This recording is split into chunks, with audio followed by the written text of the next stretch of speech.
د غزني مرستیال والي وایي مرستندوی موسسې د اساسي او بنیادي پروژې طرحه مشخصې کړي.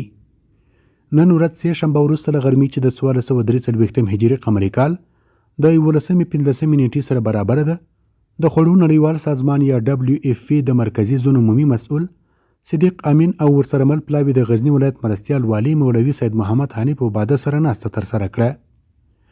ناسته په داسې حال کې ترسره شوه چې د ولایت مقام د دفتر رئیس اسامه اخندزاده، د اقتصاد ریاست رئیس، د انکشاف دهات ریاست رئیس، د طبیعي پیښو سره د مبارزې ریاست رئیس ګډون درلود.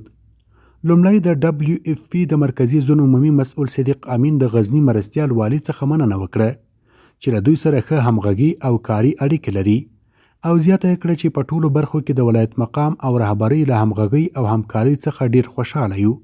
هغه د WFP نړیوالې موسسې لاسته راوړنو په راتلونکي کې د خپلو پلانونو، اهدافو او فعالیتونو په اړه هر اړخیزه معلومات د غزني مرستیال والي سره شریک کړل.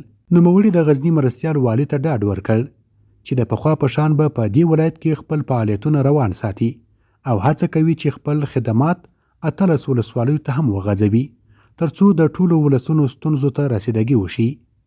په ورته مهال د غزني مرستیال والي مولوي سید محمد حنیف عباده د WFP مرکزي زون عمومي مسؤل صدیق امین څخه مننه وکړه چې په بیلابیلو برخو کې د افغانانو سره مرستې کوي. هغه د WFP له مسؤل څخه وغوښتل چې په مرکز او په 18 ولسوالیو کې دي خپل فعالیتونه لا پراخ کړي ترڅو د ولسونو ستونزې راکمې شي. د غزني مرستیال والي ټینګار وکړ چې مرستندوی موسسې دي د مرستو په سروي او ویش کې شفافیت ته توجه وکړي ترڅو مرستې تر مستحقو کورنیو پورې ورسیږي او شفافیت منځته راشي. مرستیال والي په خپلو خبرو کې زیاته کړه مرستندوی موسسې دي اساسي او بنیادي پروژې طرحه او مشخصې کړي.